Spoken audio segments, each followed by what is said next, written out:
बिस्मिल्लाहिर्रहमानिर्रहीम। Continue digital में programme current affair के साथ मैं हूं सिदार अमीद और मेरे साथ सीनियर साफ़ी और तज़कियाकार जनाब राजा कफ़ील अहमद खान साहब मौजूद हैं। जी राय साहब, वेलकम टू पुराना पाकिस्तान।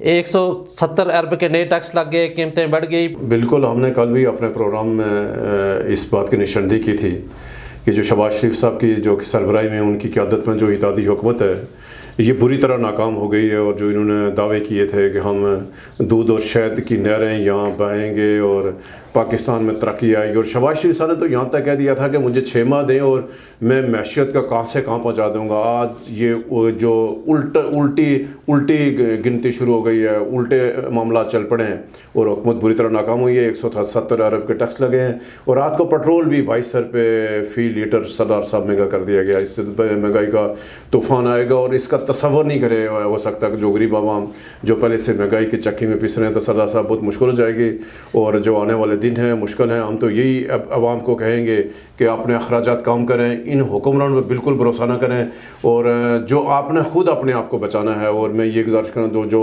मुखैर हज़रात हैं जिनके पास थोड़े वसाइल हैं तो वो अपने गरीब लोगों को ख्याल रखें, इर्द गिर्द देखें। जिसके पास राशन नहीं है, मैं सरदार साहब मैं आज सुबह गया मार्केट से सामान लेने, तो सब चीज़ें दुकानदारों ने खुद कार जो महंगाई कर दी है 20-30 यानी फ़ीसद तमाम चीज़ें बढ़ा दी हैं, तो बहुत मुश्किल सूरत हाल है सरदार साहब। जी राय साहब, ये वाक़या बहुत मुश्किल हो गया।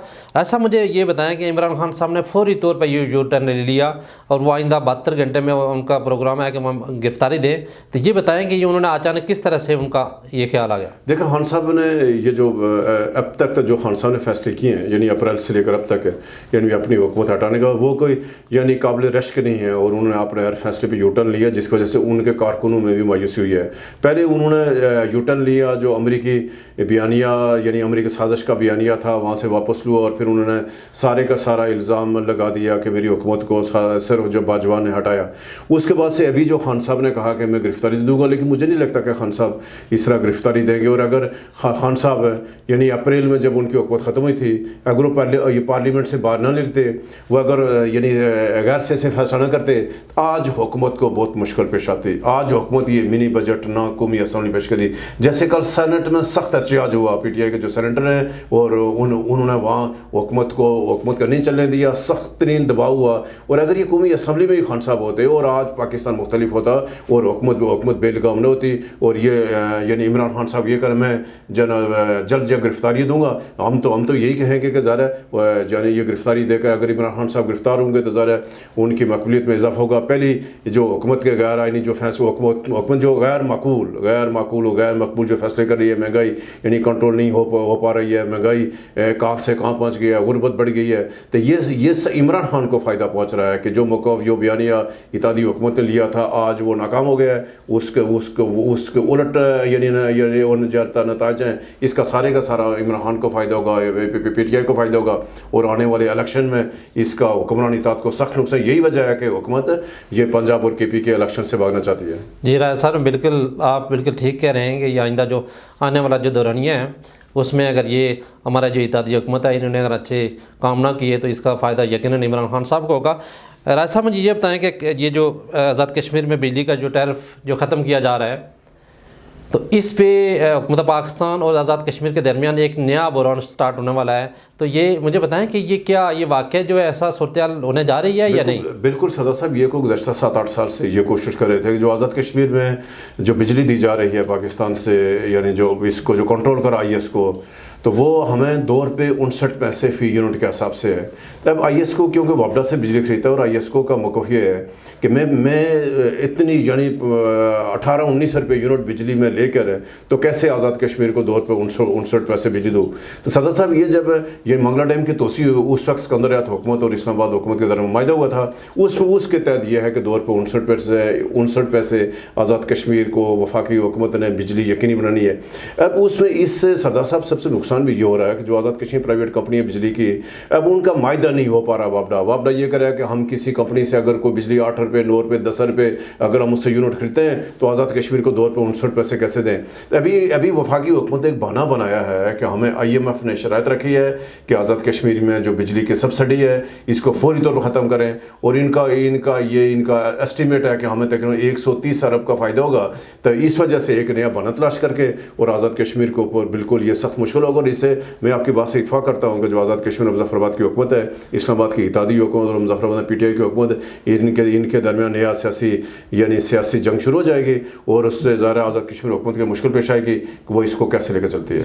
जी राय साहब, रात को एक जो है वो अचानक एक सेक्रेटरी को फौरी तौर पर तब्दील किया गया, अब्दुर्रज़ाक साहब नामी सेक्रेटरी हैं। तो क्या गवर्नमेंट को क्या ज़रूरत महसूस हुई कि अचानक उन्होंने रात को इसको तब्दील किया, और क्या हो सकता है? और सदर साहब हमने कल हमने अपने ये प्रोग्राम में एक इस बात की निशानदेही की थी कि आज़ाद कश्मीर के बच्चों के लिए जो स्कूल नहीं जा पा रहे थे, तो उनके लिए इस्लामी डेवलपमेंट बैंक और कतर फाउंडेशन ने तकरीबन $22 मिलियन का जो है ना एक जो पैकेज दिया था, उसको 3 साल से वो इल्तवा का शिकार है ब्यूरोक्रेसी की नज़र में। आज जो सेक्रेटरी जो रज़ाक साहब जो तब्दील हुए हैं, इनकी तब्दीली की वजह भी वही पैकेज बना के अली अमीन गंडापुर ने सख्त दबाव डाला कि आपने जो मेरी मंजूर नज़र जो कंपनी थी, अलाइट जो कंपनी है, उसको क्यों नहीं ये ठेका मिला, और जाकर क्योंकि मामला ये अदालत में चला गया, या जो आज़ाद कश्मीर का हाई कोर्ट ने हुक्म इतना जारी किया। लेकिन उसके बावजूद जो अली अमीन गंडापुर सख्त नाराज़ हैं कि उन्होंने जिस कंपनी के लिए कहा था कि इसको जो ठेका दें। ये मैं थोड़ा सा, हमने कल भी आपके प्रोग्राम में सदा साहब इस पर यानी कहा था कि ये 2020 में एक बहुत बड़ा पैकेज आज़ाद कश्मीर की हुकूमत को मिला, आज़ाद कश्मीर के अवाम को मिला। ये $22 मिलियन का पैकेज था। इसके तहत जो आज़ाद कश्मीर में कोई 2 लाख से ज़्यादा जो बच्चे जो स्कूल नहीं जा रहे हैं, उनको स्कूल में लाना था, उनको प्राइवेट स्कूलों में दाखिल करना था, सरकारी स्कूलों में उनकी माली मदद भी करनी थी, मुफ्त किताबें देनी थी, उनको मुफ्त यूनिफॉर्म देना था। ये बहुत अच्छा पैकेज था। और ये गुज़श्ता जो उस वक्त के जो 2020 के जो सेक्रेटरी एजुकेशन थे, उसकी वजह से मामला फंसा, और आज फिर ये रात को जो सेक्रेटरी साहब तब्दील कर दिया, रज़ाक साहब को तब्दील कर दिया गया। इसकी बुनियादी वजह यही पैकेज बना है। अब जो नए सेक्रेटरी साहब आए हैं, जो जाहिद अब्बासी साहब हैं, वो भी इंतहा प्रोफेशनल आदमी हैं। ज़ाहिर मुझे यकीन है कि वो भी यानी किसी सूरत इससे मेरिट से हटकर फैसला नहीं करेगा। ये उनकी आजमाइश है कि अगर वो कहीं नीचे, अगर उन्होंने किसी दबाव में आ गए और अगर उन्होंने मेरिट से हट कर अगर किसी कंपनी को ये ठेका जो है ना अलाट किया $22 मिलियन का, तो आज़ाद कश्मीर अवाम के साथ यानी सख्त यानी ज़्यादती होगी। तो ये ज़्यादा आने वाले दिनों में ये जो मेगा करप्शन का जो स्कैंडल है जनाब सरदार साहब, तो ये ज़्यादा अखबारात की ज़िंदत बनेगा। ये तनवीर इलियास हुकूमत के लिए मुश्किल आएगा, और ये हर गुज़रते दिन के साथ हुकूमत ये मुश्किल पैदा कर सकता है। जी राय साहब, आपने बिल्कुल वजह फरमाया कि ये जो जाहिद अब्बासी हैं, ये जो है वो ये बॉटम से टॉप पे गए हैं। तो यकीन ये एजुकेशन के मामले को समझते हैं, ये इंशाल्लाह ताला अच्छे इक़दाम करेंगे। राय साहब, एक कल कौमी असम्बली में एक बड़ा इशू जो है वज़ीर बहस आया, और कल तमाम जर्नलिस्टों ने असम्बली से बाइकाट किया, और मजबरन कमर ज़बान कायरा ने जो है वो उसमें इन्वायरमेंट की। देखें कमर ज़बान कायरा इस मामले पे क्या कहते हैं, और वज़ीर आज़म को हैदर शराजी के मामले पे फौरी तौर पर आगे बढ़ना चाहिए, और हैदर शराजी उनके बेटों की जगह, और फौरी तौर पर इस मामले को यकसू करना चाहिए। इसमें हमारी जर्नलिस्ट कम्युनिटी है, हमारे लिए बहुत सारी मुश्किलात हो रही हैं। ये राय साहब, इस मामले पर आप क्या कहेंगे? सदर साहब, पहले आपको कमर ज़बान कायरा नाज़रीन, हम आपको कमर ज़बान कायरा साहब का क्लिप दिखाते हैं कि जो उन्होंने कल कौमी असम्बली में बात की। तो देखें नाज़रीन, कायरा साहब क्या करें। स्पीकर जी, कमर ज़मान कायरा साहब का माइक खोलें। जनाब स्पीकर, प्रेस के दोस्तों ने जो गैलरी का ये प्रोसीडिंग का बायकाट किया, आपने हम दोनों को वहाँ भेजा था। उनके बजाय तहफ़्फ़ुज़ात थे। पिछले दिनों असम्बली की ये जॉइंट सिटिंग की कार्रवाई के लिए आपने आज़ाद कश्मीर के वज़ीर आज़म उनको यहाँ इनवाइट किया था, उनके मेंबरान को इनवाइट किया था। अजलास से निकलते हुए जियो के एक रिपोर्टर ने उनसे कोई सवाल किया, हैदर शराजी साहब ने उनसे सवाल किया जिसमें वो नागवार गुजरा उनको, या वो उस पर गुस्से में आ गए, और उन्होंने अपने सिक्योरिटी वालों को कहा कि इनका कैमरा छीन लो या इनका फ़ोन छीन लो। लेकिन उन्होंने इस पर वो रिपोर्टर पीछे हट गए। उसके बाद बकौल उनके अभी उन्होंने सारी तफसील सुनाई, और उन्होंने वो हमें क्लिप भी सुनाया है। शाम को उन्हें फ़ोन किया वज़ीर आज़म आज़ाद कश्मीर ने, और वो दोस्त बता रहे थे कि उनकी तरफ से फ़ोन आया, और उन्होंने बताया, वो बड़े हार्श हो गए, गुस्से में आ गए, और उन पर उन्होंने इल्ज़ामात लगाने शुरू किए। तो जो रिपोर्टर हैं शिराजी साहब, उन्होंने वज़ीर-ए-आज़म आज़ाद कश्मीर को ये बाकायदा कहा कि जनाब मैं आपकी कॉल रिकॉर्ड कर रहा हूँ, आप जो कुछ मुझे कह रहे हैं ज़रा सोच के कहिए। तो उसके ऊपर उन्होंने कहा कि तुम रा के एजेंट हो, तुम मेरे खिलाफ ये कुछ करना चाहते हो, और फिर उनको लिटरली नंगी गालियाँ, मैंने भी जी वो क्लिप सुना है, नंगी गालियाँ दी जो किसी सूरत भी वज़ीर-ए-आज़म साहब, जनाब स्पीकर, वज़ीर-ए-आज़म आज़ाद कश्मीर की वो गुफ्तगू किसी भी आदाब में नहीं आती, वो किसी सूरत काबिल बर्दाश्त नहीं है। वो एक आज़ाद रियासत है, हमें उनका एहतराम है, वो इलेक्टेड वज़ीर-ए-आज़म हैं, उनके कई मौके पे इस तरह के सूरत हाल पैदा हुई है। लेकिन इस मौके पे मैंने दोस्तों से गुजारिश की, शादिया साहिबा ने भी, हमने जाके कि हम कंडेमिनेशन तो उनकी अगर हाउस से करते हैं तो वो एक आज़ाद रियासत के ऊपर एक हमारा अपना एक ताल्लुकात का इशू है और उनका ताल्लुक भी दूसरी जमात से है, लिहाजा इसको माने और पहनाए जाएंगे।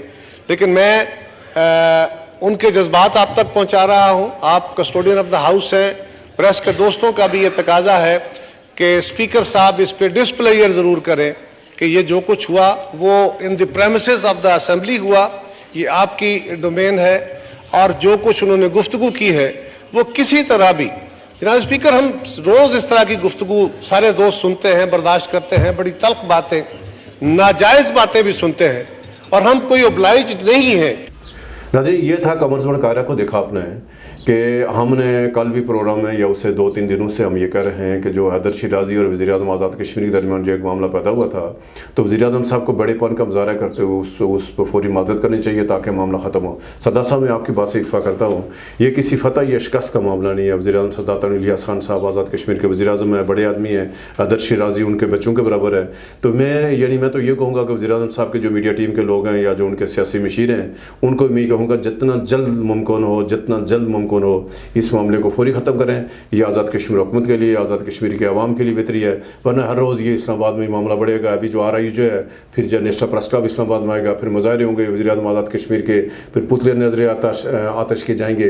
तो अगर ये 2 माह या 1 माह के बाद अगर जाकर इस मामले को हल करने का, फिर हल तो होगा, ज़रा मुज़ाकरात होगा, बातचीत होगी, मदद से मामला होगा, तो सरदार साहब मैं आपकी बात से इत्फाक़ करता हूँ कि वज़ीर-ए-आज़म आज़ाद कश्मीर साहब को इस मामले को फौरी हल करना चाहिए। फौर मदद करने में कोई हर्ज नहीं है। बड़ेपन का यही है कि गलती आप अपनी गलती तस्लीम करें, जो आपकी गुफ्तगू है, ज़ाहिर है कोई भी शख्स, कोई भी साफ़ी हुआ, मैं हूँ, सरदार साहब हूँ, कोई भी आज़ाद कश्मीर पाकिस्तान या दुनिया भर का साफ़ी आपकी उस गुफ्तगू की हमायत नहीं कर सकता।